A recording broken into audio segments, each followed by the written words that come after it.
Welcome to today's podcast interview. I brought on Jay Tepley. Jay, welcome. Hello there, and thank you for inviting me today. I know this is going to be a good convo. I'm stoked for you to share your perspective and lens. For those who are new to you, please give a little background. Where do you live and what do you do? Well, I'm a spiritual teacher. I live in London, and for the last 25 years now, I've been teaching male entrepreneurs to align with their purpose and to serve the world greatly by unlocking their God state. So I think let's start there. You know, what we kind of talked about in the pre-call is most of humanity is living at a fraction of their potential. And so Yes. I'd love for you to share, what does that even mean to unleash your higher potential with God's state? Let's start there. I love this.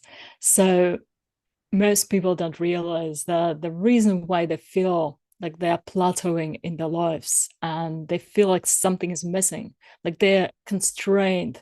Sometimes it's like not only a glass ceiling, but a glass jar almost. And you feel that reality is too small for you. And the reason for that is because most people live from the position of their ego mind, their ego story, or ego mask rather. And we are not meant to live like that. We are actually powerful, divine beings having this mundane, this physical experience. But most of us have forgotten. And so, what I help people to do, I help them live their purpose, which means live as designed by God, by nature, by the universe, by the source.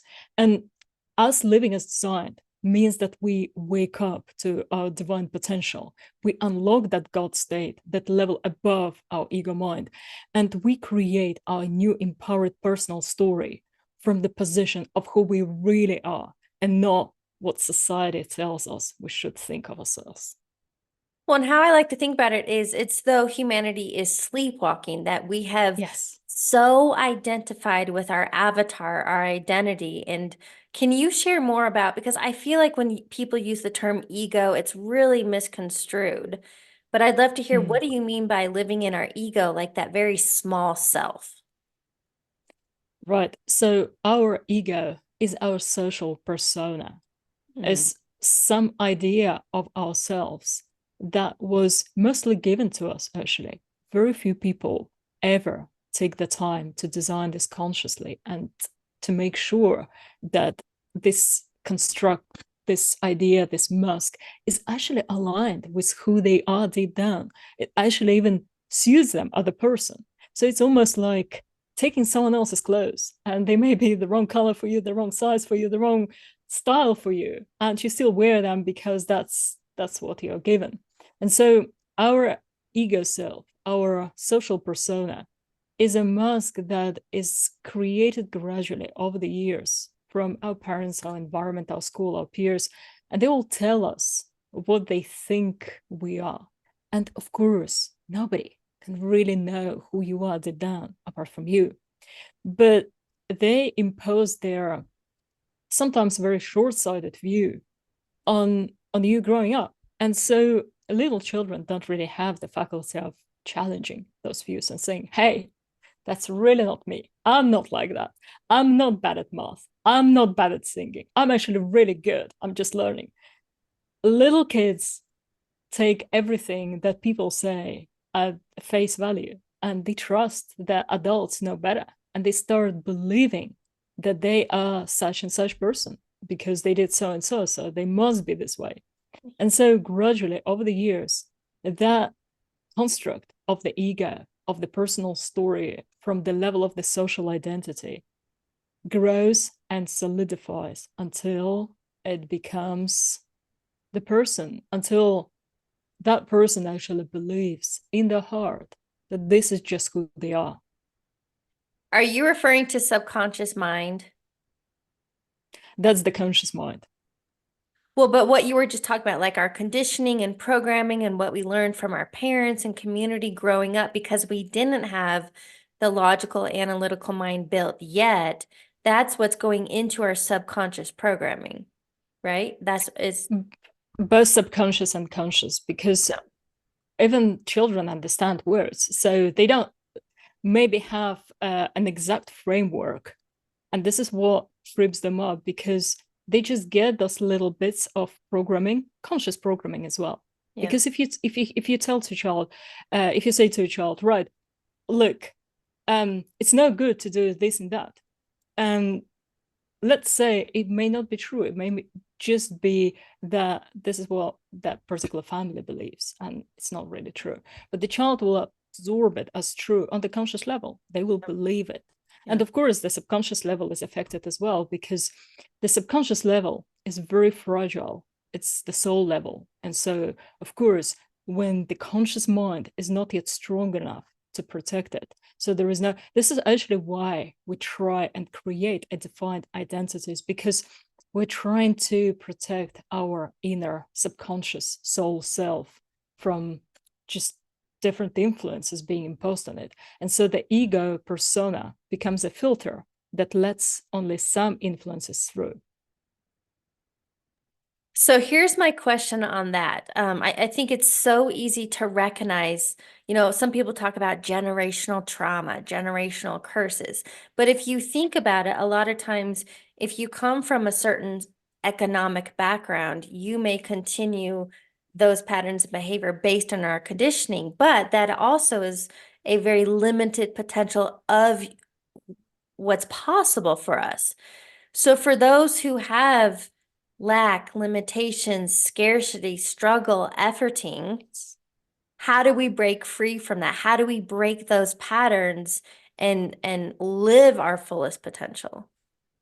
Well, that's what the conscious and the superconscious mind level are for, because what the conscious mind can do ideally, it can take you to that higher level, it can help you unlock it. So it's like you're connecting bridge to that dormant, locked God state, to the level of you that are who is a powerful creator and who knows for a fact that it's true. So you don't need to tell yourself, you don't need to affirm that, you know who you are. Now, obviously, unless you tell the ego mind or the conscious mind how to do it, it doesn't know. So it likes being in charge. But once you realize that having your ego in charge of your life and your entire mental state is not ideal, because the ego makes a lot of mistakes and you don't want that. And it also tends to just copy what other people do.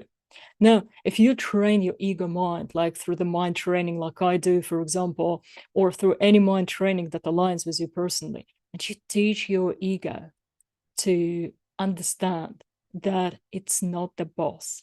So your conscious mind is not the boss. Your super conscious mind, your divine nature, your higher self, your God state is the boss. And once you activate it, your life just transforms. So how do we act? First of all, I think a lot of this is awareness, right? And I think a term I talk about often is, because I've experienced it, this is where I was living in autopilot, going through the motions. Again, it was that conditioning program, kind of sleepwalking my way through life.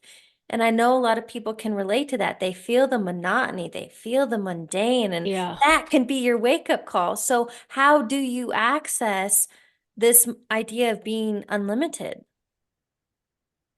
The best way to do it without going through any traumatic experience, because sometimes life gives us a kick and it wakes us up Yeah, automatically, yeah. but it's not necessary. We can actually choose to do it ourselves, and the way to do it is through meditation and understanding your mind. And also, when I say meditation, it's meditation done right, because so many people in the West have no idea what it really is. And it's really sad, because they're being told that meditation is simply just sitting on a cushion and trying to keep your mind empty of thoughts and getting really viciously bored in the process, but you must persevere just because. And most people go like, oh, I can't do it, I can't meditate, when in reality, meditation is like a workout for your mind. And so if you do it right, you can actually start transforming your mind from the inside. You can activate that inner alchemy of your mind, and you can get rid of traumas. You can restore your ego to its full potential. You can restore your conscious mind to its real greatness, and you can use it to unlock your God state, so you can live as your true, full, divine expression, and your life is going to be amazing. For those who are newer to meditation, as an example, I mean, even when I started, sitting still was uncomfortable because we're so conditioned to go, go, go, living in this stress and burnout reality. So for somebody who's getting started and obviously wants change in their life, wants abundance, wants to thrive, Yes. how would you offer them to get started in order to access this state? Well, there is one really important step that if people knew about, their meditation would just take a flying start. And that is a meditation warm up. That's what you need. If you try to meditate from your normal state, it's just, in most cases, it doesn't work. And here is why. So our brain has different speeds, like different modalities. They are different brain waves. And in our waking state, after we wake up, make a coffee, we enter the beta state, the beta brain waves. And these are thinking, planning, writing, driving your car brain waves. And unfortunately, they are way too fast for meditation. Meditation doesn't happen with that. So you need to slow down your brain waves to do that. And we can do it on command. We can actually do it at will. And this is what meditation warm up is about. Because if you start your physical workout without a warm up, you can injure yourself. And if you start your meditation, your mental workout without a warm up, it's just not going to give you the results you're after. So what you do, you slow down your brain waves to alpha. And this is where you can get the most of your meditation. Of course, if you can go even slower, it's even more powerful. But for most people, alpha is enough. Now, to enter the alpha brainwave state on command, you need to relax your body. And most people actually don't know how to do that.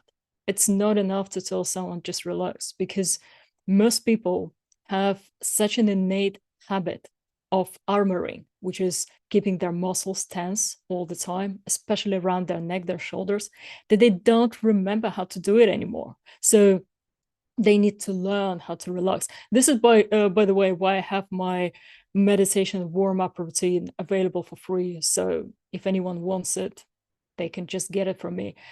But it's so super important. So if you don't have time at all, like zero time, and you still want to relax just a little bit, you want to enter this alpha brainwave state, you need to start from pulling your shoulders down all the way. So as you are sitting or standing, doesn't matter. Pull your shoulders all the way down to the ground, go all the way down until they can't go anymore, and then just relax. And you will notice that by simply doing so, there is like a tingling wave of energy and blood circulating around this area going into your brain. And you can additionally clench your fists and relax. Just imagine this wave of energy and wave of relaxation going down. So this is like a super short version. And for some people, even this could be enough. So even not just the full body relaxation, although I would recommend the full body. So once you've relaxed, have a very clearly defined goal for your meditation, just like for your workout. So when you go to the gym, you think, okay, what groups of muscles am I going to be working on today? And you know it beforehand. So you go to the right machines. The mind loves clearly defined goals. It hates anything vague and fuzzy. So create a very strong, clear idea of what you want to achieve. So for example, if you want to achieve your God state, if you want to unlock it, create this idea in your mind. And I obviously have a meditation that I take my students through, where we go through all the levels of the mind one by one. And we get to unite with this God state in the end. And it's amazing. It's such a nice feeling. So I would say for someone who is just starting out, do these two things first. learn to relax your body in whichever way you like. You can use my technique, you can use your own technique, but relax your body. When your body relaxes, you enter the alpha brainwave state, which is what you need for meditation. And two, have a very clear meditation goal. Know exactly what you want to achieve, so you know what you're getting when you get there. And by the way, I just wanted to add a little quick thing, because I know many people, just as you said, in our society, get this feeling like, oh, I can't just sit still for so long. It's annoying. I'm falling asleep. So if that's you, if you're falling asleep, stand. There is a beautiful standing meditation where you stand straight with your back straight, close your eyes, relax your body, apart from the muscles that are keeping you upright, and then meditate like that. Just nurse yourself into meditation, into that state gently, because standing up, obviously, you're not risking falling asleep. Here's my question for you, because I want to clarify. Through what I have been taught, especially through the teachers in more of the science lens who go over the different brain waves, and obviously breath work is the easiest one to bring you into the present state, to calm the mind, to get connect with the body. I've always been taught, because you just were talking all about the alpha brainwave state.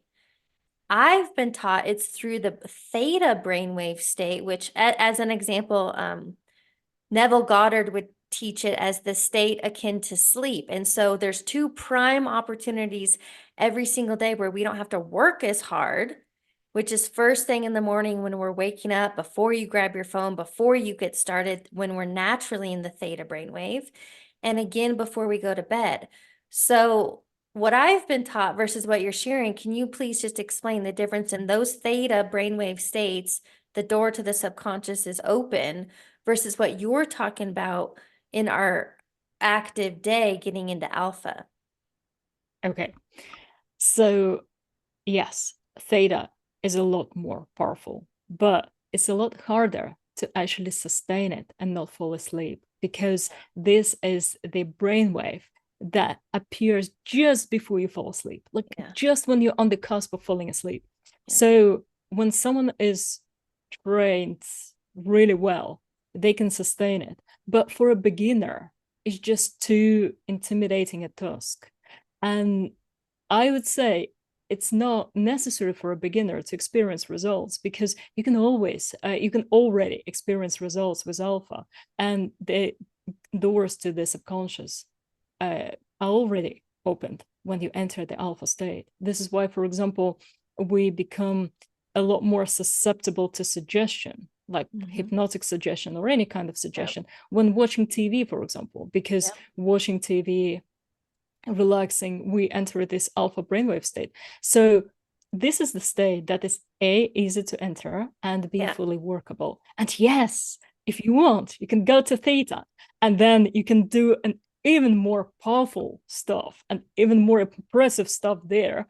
But it takes some training. So this is why I don't talk about it much, because yes, it is possible, it is there, it's super powerful, but it's like the next step. So you graduate to theta after you've mastered your alpha state. Well, and what I hear you talk about really is the idea of self hypnosis. And so I even in the book Think and Grow Rich by Napoleon Hill, Napoleon Hill talks about auto-suggestion. And then I think anybody in personal development is familiar with affirmations. But can Yes, we talk about how affirmations alone, because they're so surface level, why affirmations on their own don't create change? of course. I love it. I talk about it a lot as well. So what most people do that actually stops affirmations from working, they make these two mistakes. So firstly, they pick up a goal that is completely at odds. So let's say if someone is $200,000 in debt, and they say, I'm super rich, I'm a billionaire, I'm just resting on my yacht. And Yeah. their mind goes, yeah, sure, of course. Yeah, yeah, as if. Right. So it creates a conflict in their mind, because the goal is way too far out. So it's not something that the mind could believe in to begin with. And the second mistake is that they use words. And so by using words, they're using the conscious mind and the beta brain waves. And that does not work because our reality is created by our subconscious, by our soul.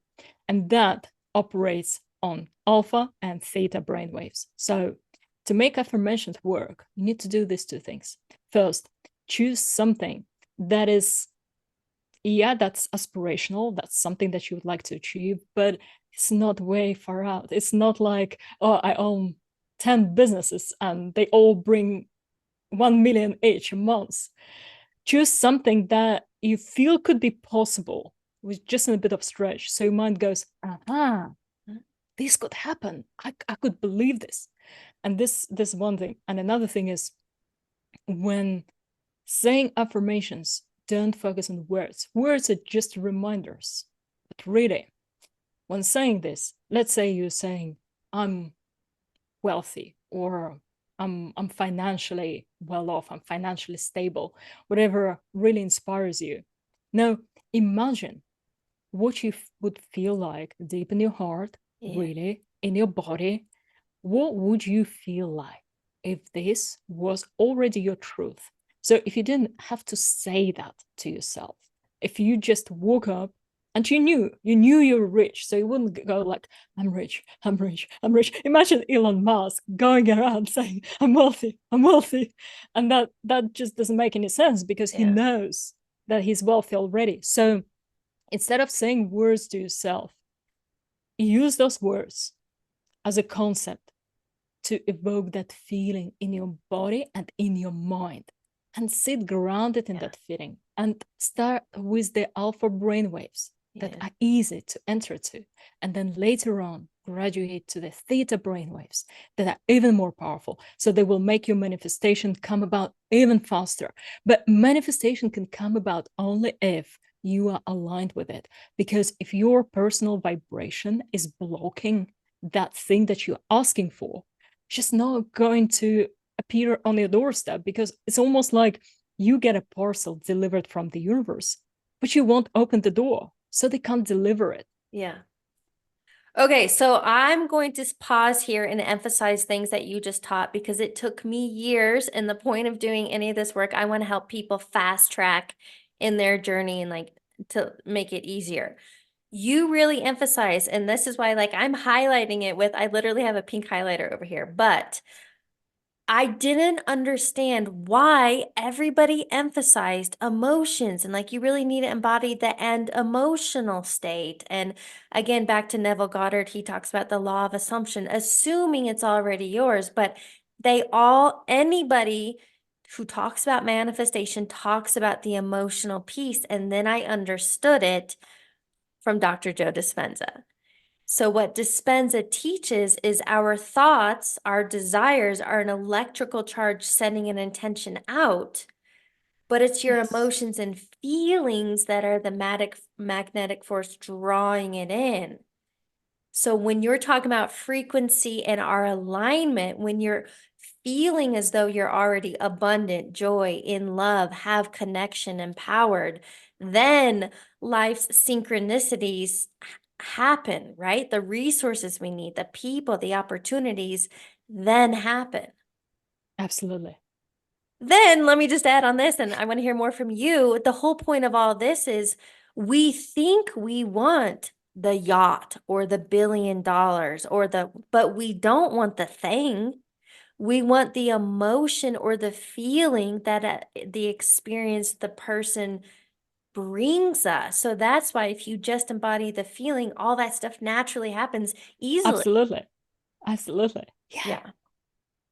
I just really wanted to emphasize that because like now let's talk about, okay, let's just go into that. The idea of bending reality. When we're living from this God state, when we understand our true power, our true divine essence. Like if you understand this as a game, learn how to play the game, right? Yes. So let's talk about bending reality. What does that mean? Well, bending reality is simply using your mind power to make your reality aligned with your true soulful desires. And this is what bending reality is like. Because you see, the universe always responds to us. It's like a mirror and it reflects back whatever you send out all the Yeah. time. But for most people, it's unconscious and they project really horrible stuff. Then that Yeah. horrible stuff comes back to them and they don't understand why. Now, bending reality means that you finally acknowledge who you are deep inside and you take control and you start creating reality that supports you as a soul, as a divine being on your mission here.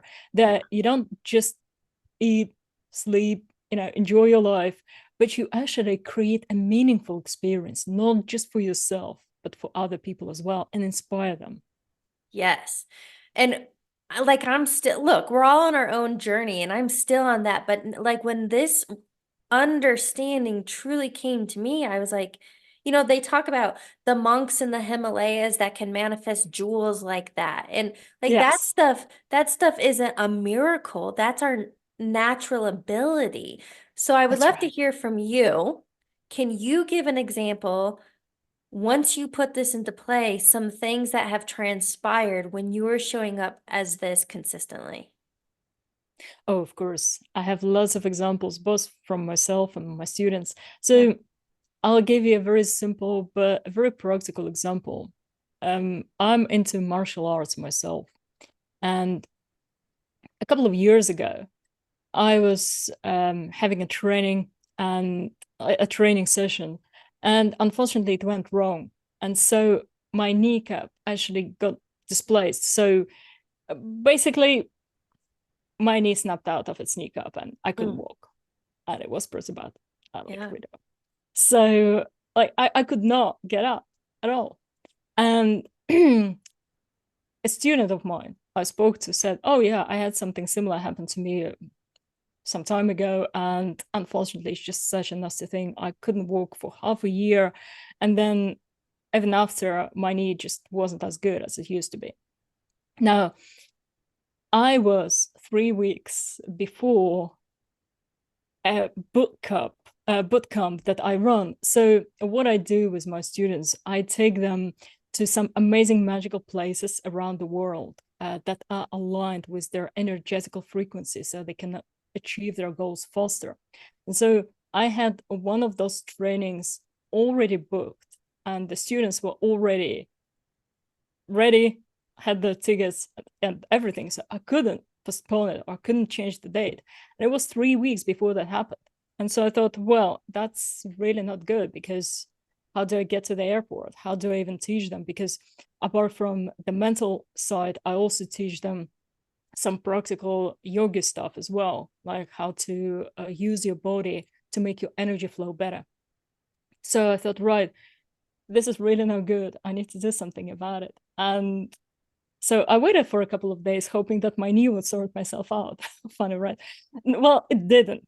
Obviously, it didn't. It was just not good at all. Yeah. And I thought, right, well, why don't I use the power of my mind to put it right? And I did.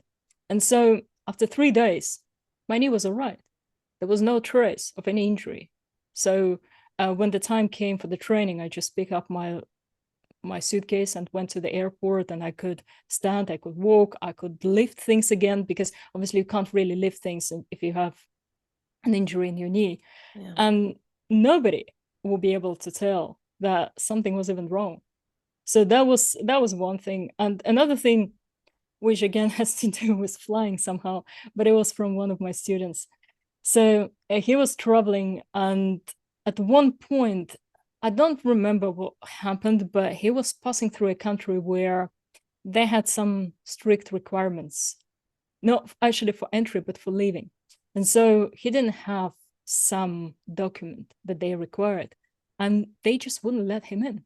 And he was like, I was panicking because my plane was going to depart any minute. And they were just like, no, we need to check, we need to make those calls, we still have to verify this and that. He was like, what do I do?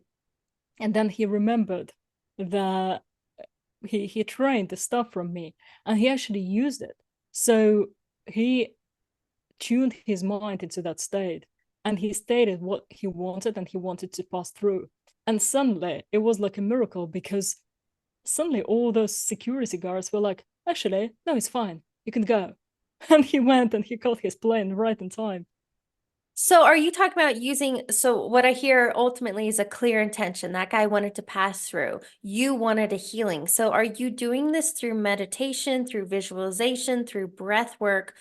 You're somehow creating the space, right? With the clear intention of what you want in order to get that end result?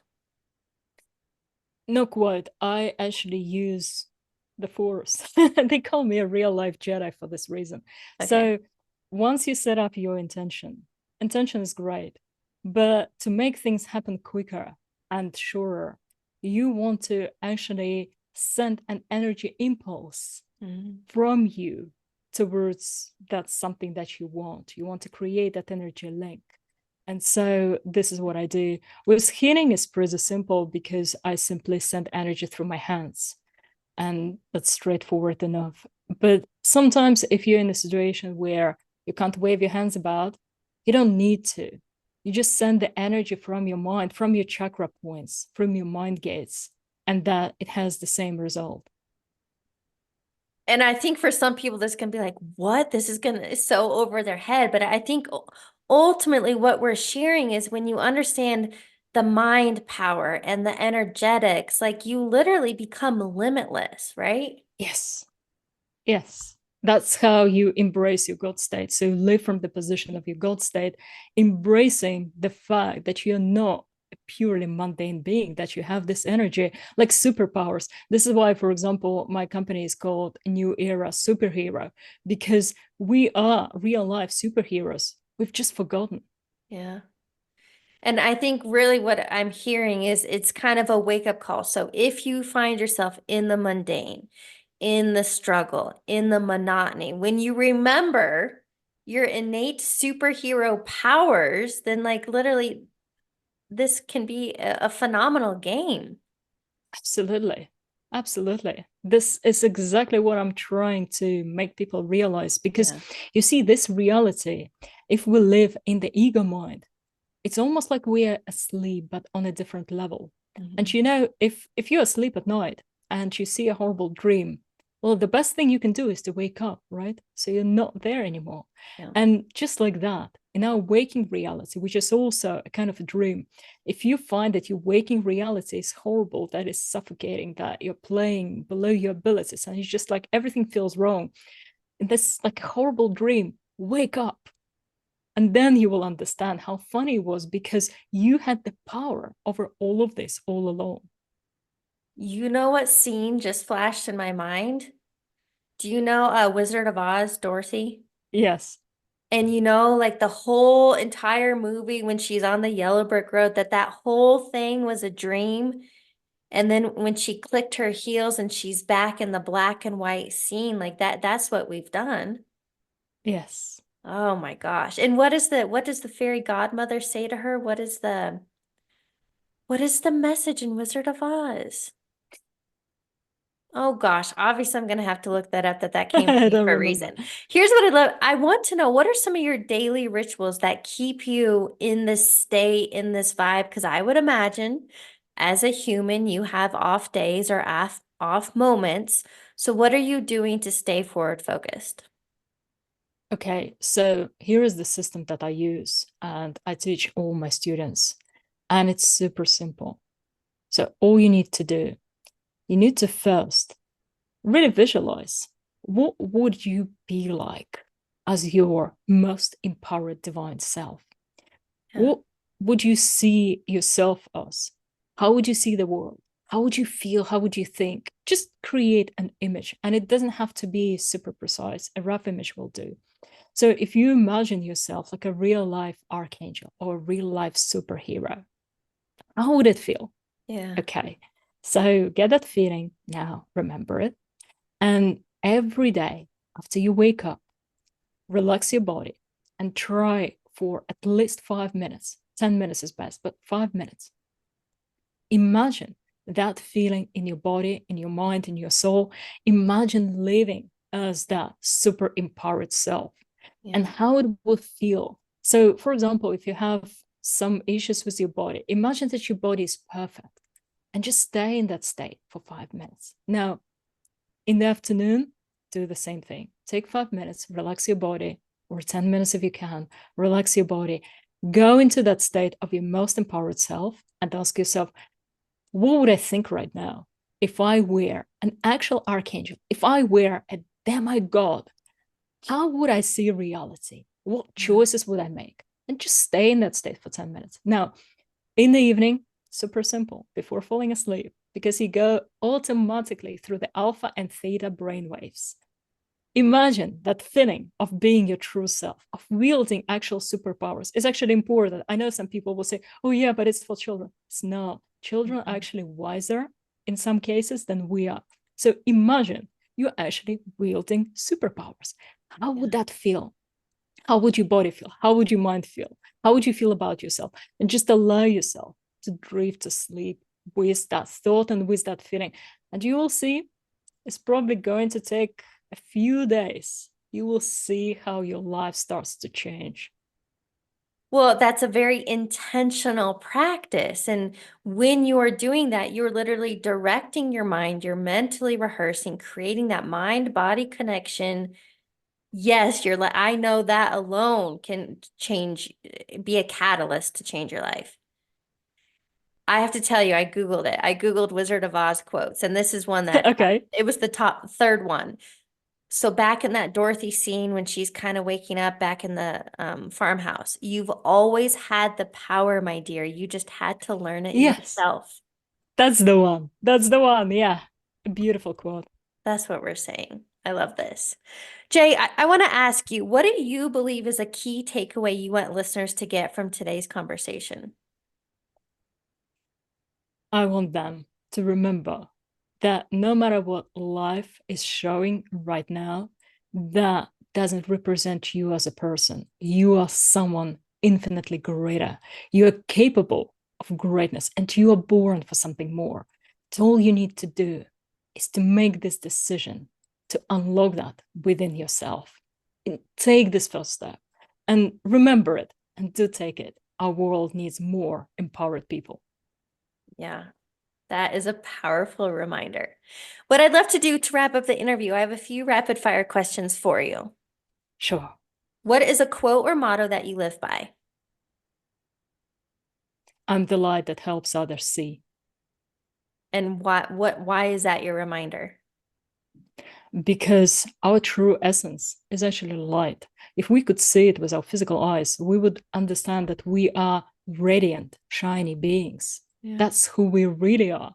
And so reminding that really helps my conscious mind stay on track. And also, I have this. All my students have this as well. So this bracelet symbolizes unity with your higher self. And if you forget, because you see your wrist all the time, you Yeah. forget, you look at your wrist and think, right, I'm this powerful divine being. I mustn't forget. I mustn't fall asleep again. Amazing. What is a book you're currently reading or highly recommend in this space? Cheeky as it may sound, I would actually recommend my own book. And it's not because I have a delusion of grandeur, but because I've seen what a massive transformation it helped my students to achieve. And also, it's a fascinating story. So, the book itself is called The Lightwish Chronicles. And what it is, it's a story about four young warriors who ended up in Tokyo and their adventures thereafter. I used to live in Tokyo, so it's close to my heart.